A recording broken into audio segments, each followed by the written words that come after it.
Mi nombre es Camilo Andrade Ramírez y hoy vamos a hablar sobre la implementación del acuerdo de paz en Colombia.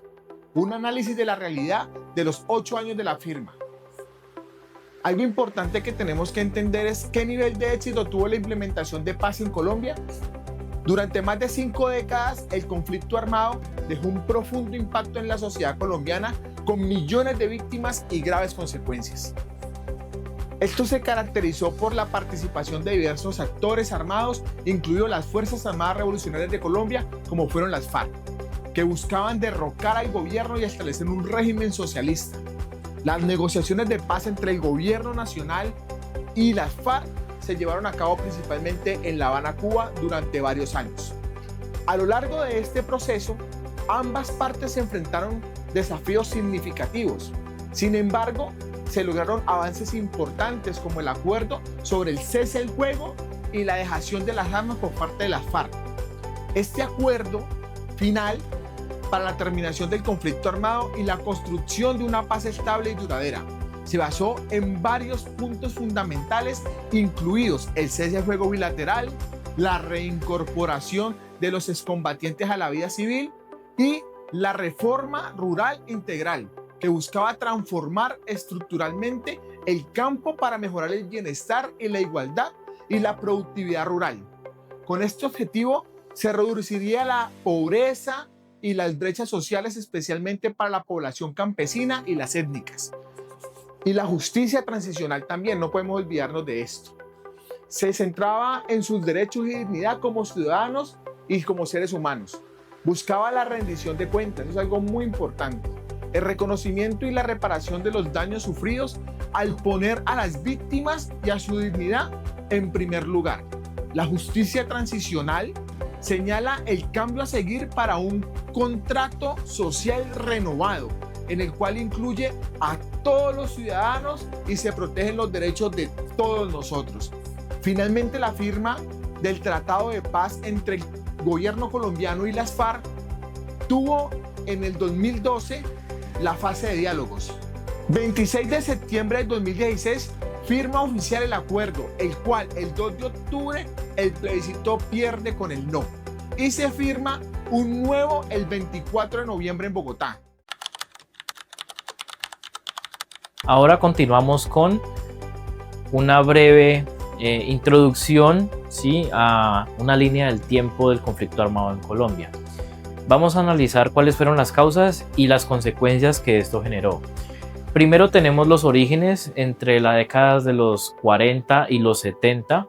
En el 48 se dio un evento que se conoció como el Bogotazo, que fue la violencia bipartidista.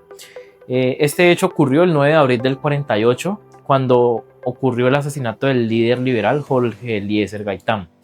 Este suceso ocasionó una serie de disturbios en todo el país.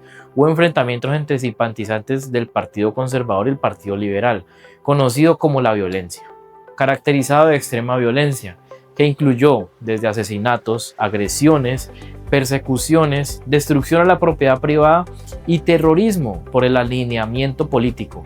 Solo en Bogotá hubo entre 3.000 personas fallecidas. Este fue uno de los antecedentes al conflicto entre la guerrilla y el Estado. A inicios de 1950, en respuesta a los actos violentos cometidos por la muerte de Gaitán, se presentaron persecuciones, expulsiones y exterminio de los seguidores de Gaitán, especialmente campesinos. A raíz de esto, surgieron las guerrillas liberales de los llanos a órdenes del guerrillero Guadalupe Salcedo, y también otras guerrillas como las tropas de Juan de la Cruz Varela y de Isauro Llosa en Cabrera, Cundinamarca y en Villarrica, Tolima. El siguiente evento ocurrió en 1953. El suceso que vivimos en esta época fue el golpe militar de Gustavo Rojas Pinilla. En este suceso, las élites económicas y los jefes de los partidos liberal y conservador observaban que la violencia no cesaba y ellos ya no controlaban a los pájaros, que era un grupo armado paramilitar ilegal conservador, ni a las autodefensas. Eso se sumó que Laureano Gómez debió retirarse de la presidencia por problemas de salud. Dejó como presidente encargado a Roberto Urdaneta en el periodo del 51 al 53. Fue entonces cuando una coalición de conservadores, liberales, empresarios e iglesia indujeron el golpe militar del general Gustavo Rojas Pinilla.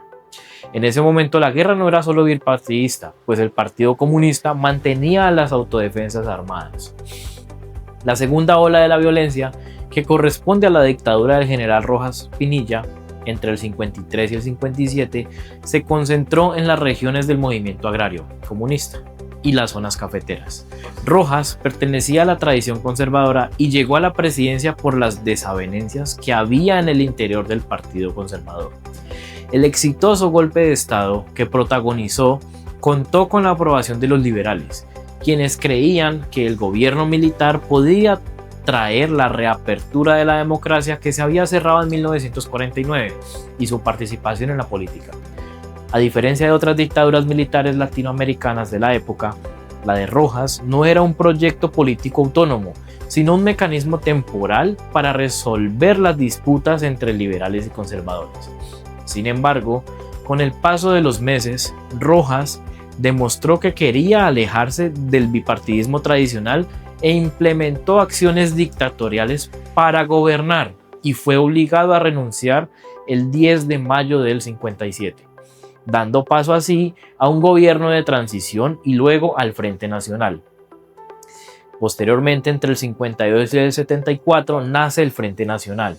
Los representantes de ambos partidos, liberal y conservador, Alberto Lleras Camargo del Partido Liberal y Laureano Gómez Castro por el Partido Conservador, se reunieron para discutir la necesidad de un pacto entre ambos partidos para restaurar la presencia en el poder del bipartidismo. El 24 de julio del 56, los líderes firmaron el Pacto de Benidorm en tierras españolas, en donde se estableció como sistema de gobierno que, durante los siguientes 16 años, el poder presidencial se alternaría cada 4 años entre un representante liberal y uno conservador. Posteriormente, nos encontramos con un evento que fue la ejecución del Frente Nacional. El 1 de diciembre de 1957, la Junta citó a los colombianos para que votaran a favor o en contra de la propuesta de Lleras Camargo y Gómez Castro. Mediante un plebiscito, el pueblo colombiano modificó la Constitución para permitir la ejecución del Frente Civil, que más tarde pasaría a llamarse Frente Nacional, además de inaugurar el sufragio universal y establecer la carrera administrativa para funcionarios públicos. Con este plebiscito, como mecanismo de participación ciudadana, se le otorgó a las mujeres el derecho al voto y, con un 95.2% de favorabilidad, se aprobó el Frente Nacional. Dicho acuerdo comenzó a ser aplicado en 1958, luego de la caída de la dictadura de Rojas Pinilla. Hubo una transición política efectuada por una junta militar, a lo que prosiguió la elección de Alberto Lleras Camargo. El frente llegó a su fin el 7 de agosto de 1974, en el momento en que termina el mandato del político conservador Misael Pastrana Borrero. Pasamos ahora a la década de los 60. En esta década se dio inicio al conflicto armado en Colombia con la conformación de grupos guerrilleros, marcando el comienzo de un largo historial de violencia. En el 64 se crearon las FARC-EP y la creación del ELN, el Ejército de Liberación Nacional. El origen de las Fuerzas Armadas Revolucionarias de Colombia, Ejército del Pueblo y el Ejército de Liberación Nacional se remonta a la década de los 60. Cuando Colombia estaba saliendo de un periodo conocido como la violencia, que mencionamos previamente, y diversos movimientos sociales e intelectuales del país se veían influenciados por la Guerra Fría y por la Revolución Cubana. Fue en este contexto que surgió una pequeña insurgencia armada, el grupo guerrillero marxista-leninista de extrema izquierda, que posteriormente se oficializó como el ELN, bajo el liderazgo de Fabio Vázquez Castaño, y las FARC-EP bajo el liderazgo de Manuel Marulanda Vélez. En la década de los 70 se presentó un aumento de la violencia con la aparición de grupos paramilitares y del narcotráfico, intensificando así el conflicto y generando desplazamientos forzosos. Durante esta época, la elección presidencial es ganada por Misael Pastrana, del Partido Conservador, candidato del Frente Nacional. La elección estuvo marcada por denuncias de fraude, que generaron en algunos sectores la idea de que un cambio político era imposible por la vía electoral. A raíz de esto, el secuestro se convirtió en la modalidad de violencia más usada por las guerrillas, en un 90% con fines económicos y políticos. En el 74 se presenta un hecho significativo en la historia de Colombia, que fue el nacimiento del M-19. Tuvo por fundadores a estudiantes universitarios, además de ser encabezada por algunos hijos de exmilitares, y surgió en respuesta a las denuncias del fraude electoral de 1970. Su primera acción es el robo de la espada de Bolívar. Su objetivo principal era instaurar una verdadera democracia en Colombia. En el 77 se presenta un evento que fue el paro cívico. El 14 de septiembre del 77 se presentó la protesta social más importante del siglo XX en el país. Comenzó por las injusticias políticas que favorecían a los monopolios y menospreciaban a los obreros. Lo que inicialmente fue concebido como una huelga nacional de trabajadores en pro de un pliego de peticiones se convirtió en un estallido de toda la inconformidad del país. Pasamos ahora a la década de los 80. Al iniciar la década de los 80, los insurgentes se plantearon una estrategia de toma del poder combinando la guerra de guerrillas con la acción política y la influencia de los movimientos sociales que se radicalizaban cada vez más. Las guerrillas buscaban expandirse e incidir en las regiones más conflictivas. Las FARC, cuya dirigencia en ese momento era profundamente agraria, creció sobre todo en las regiones de colonización y las regiones ganaderas. El ELN se expandió en zonas de auge minero y petrolero. El M-19 tomó mucha fuerza en las ciudades y en el sur del país. En el año de 1984, el narcotráfico le declara la guerra al Estado. Se lleva a cabo el asesinato de Rodrigo Lara Bonilla, ministro de Justicia. El Estado le declara la guerra al narcotráfico y aprueba la extradición. Posteriormente, en el 85, se da el evento de la toma del Palacio de Justicia por parte del M-19 y retoma por parte del ejército. La retoma dejó 94 muertos y 11 desaparecidos. Este hecho, sumado a fuertes enfrentamientos del ejército con el M-19 en el Cauca, hicieron fracasar la paz con el grupo guerrillero en ese momento. Posterior a esto se conforma el Partido Unión Patriótica, la UP, como parte del proceso del paso de las armas a la política acordado entre las FARC y el gobierno. En la década de los 90 comienza el proceso de paz con las guerrillas, el M-19 y el EPL, y otros grupos menores que asumieron que la lucha armada estaba agotada y aceptaron la oferta del Estado de ingresar a la vida legal. Se estaba gestando un pacto social y político a través de una Asamblea Nacional Constituyente. En este evento quedaron por fuera las FARC y el ELN. En el 91 se proclama la Asamblea Nacional Constituyente que da como resultado la nueva Constitución Nacional de 1991. Para el año de 1999, las circunstancias creadas por el narcotráfico fueron el argumento para desarrollar una política de asistencia militar contrainsurgente a través del Acta de Alianza del Congreso de los Estados Unidos. Mediante esta ley se puso en marcha el Plan Colombia, que convirtió al país en uno de los principales receptores de equipos militares y asesorías de parte de los Estados Unidos a nivel mundial. La guerra contrainsurgente, este hecho se reforzó por el fracaso de las negociaciones con las FARC. Las FARC apuestan por la guerra de movimientos apuntaladas también en los recursos de la coca. La disputa comenzó a darse por el control del territorio y la población, escalando la violencia a unos niveles inimaginables. Como respuesta, creció en el país un fuerte movimiento por la paz, en especial el de las mujeres. Hay grandes movilizaciones y se gestan experiencias de resistencia social como la Guardia Indígena, las comunidades de paz y los programas de desarrollo y paz. También se consolidaron algunas instituciones. En 1998 se consolidaron instituciones garantistas de derechos, como la Defensoría del Pueblo. Se configuraron un Estado y una sociedad en permanente tensión entre la democracia y la guerra. Las demandas de paz se cristalizan en los diálogos del Caguán con las FARC y en Maguncia, en Alemania, con el ELN. Ambos procesos fracasaron, dado que los dos lados se estaban preparando para seguir en guerra y condujeron a una mayor agudización de la guerra. En este periodo, el papel de Estados Unidos cobra una especial relevancia con la financiación del Plan Colombia, que más que un programa contra las drogas, resultó ser una estrategia contrainsurgente. A mediados de este periodo se dispara la violencia y el conflicto armado interno. Entre 1996 y el 2006 se presenta la mayor victimización de toda la guerra. Bueno, empezamos con la época del 2000.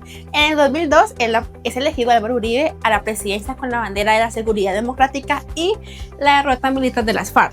También se da el secuestro de Ingrid Betancourt, que era candidata presidencial. En el 2003 empieza el Plan Patriota para retomar las zonas de retaguardia de las FARC.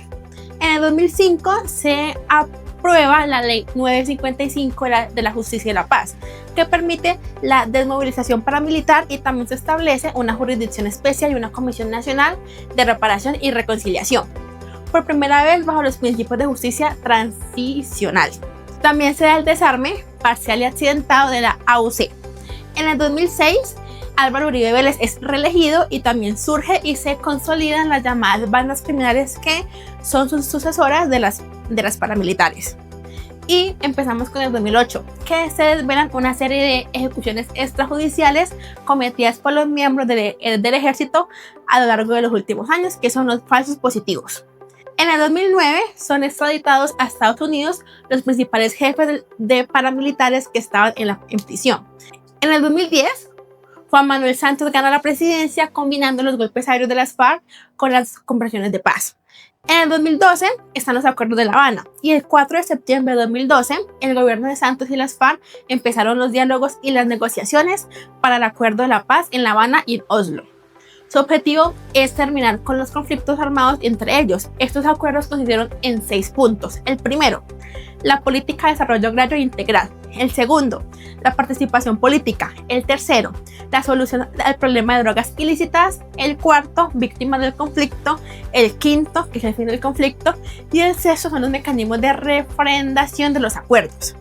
En el 2016, las partes llegaron al acuerdo final de la negociación, y el 24 de septiembre de 2016 firman el acuerdo final en Cartagena, y el 2 de octubre de 2016 un plebiscito nacional rechaza el acuerdo, y en el 2016 se firma el acuerdo final revisado y ratificado, dando fin a las hostilidades y marcando la dejación de armas de las FARC.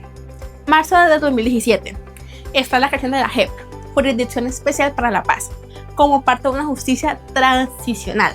En sí, que buscaba el gobierno nacional, el gobierno colombiano representando al Estado, busca implementar el acuerdo de paz para lograr una estabilidad y un desarrollo en el país a través de reformas políticas y sociales, y también pretende integrar a los excombatientes y crear un ambiente propicio para la convivencia pacífica.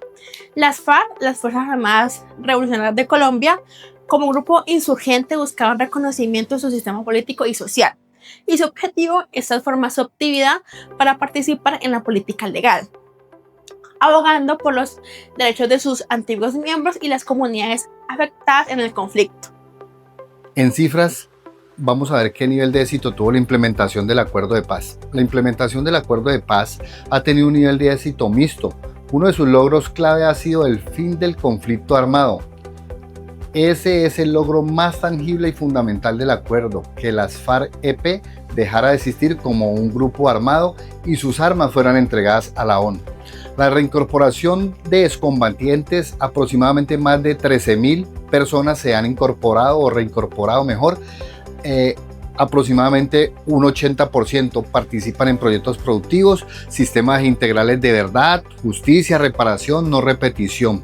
Se considera un modelo de justicia transicional a nivel internacional. Entidades como la Jurisdicción Especial para la Paz o la llamada JEP, la Comisión de la Verdad, CEB, y la Unidad de Búsqueda de Personas Desaparecidas han avanzado en el esclarecimiento de crímenes, la sanción de responsables y la reparación a las víctimas. La reforma rural, con unos avances significativos de la propiedad rural y la entrega de tierras a campesinos. Se han creado los programas de desarrollo con enfoque territorial para llevar inversión y desarrollo a las regiones más afectadas por el conflicto. Tenemos aproximadamente 1.308.400 hectáreas formalizadas, más de 13.400 reinsertados, 13 zonas de reserva campesina creadas en diferentes departamentos con 152 proyectos productivos, 31.640 personas restituidas, 436 firmantes, 414 planes de sustitución de cultivos, una implementación aproximada de 34%, y resaltante de este proyecto o de este acuerdo de paz es que aproximadamente un 26% de participantes son mujeres. No obstante, tenemos que decir para concluir que este acuerdo de paz ha tenido, digamos, muchísimas personas en contra y muchísimas a favor. Si lo medimos en cuanto al tema de implementación con presidentes, podemos decir que el que menos implementó, y pues es de lógica pensar que fue así, fue el gobierno del presidente Santos, porque pues se firmó este acuerdo al final de su gobierno. El gobierno del presidente Duque pues tuvo muchísimos reparos para implementar este acuerdo, y por consiguiente fueron muy pocas las evidencias de implementación de este acuerdo, cifras dadas por la misma ONU. Y por último, podemos decir que en este gobierno es donde más, digamos, se ha podido ver los avances significativos de este proceso de paz que tanto anhelamos los colombianos.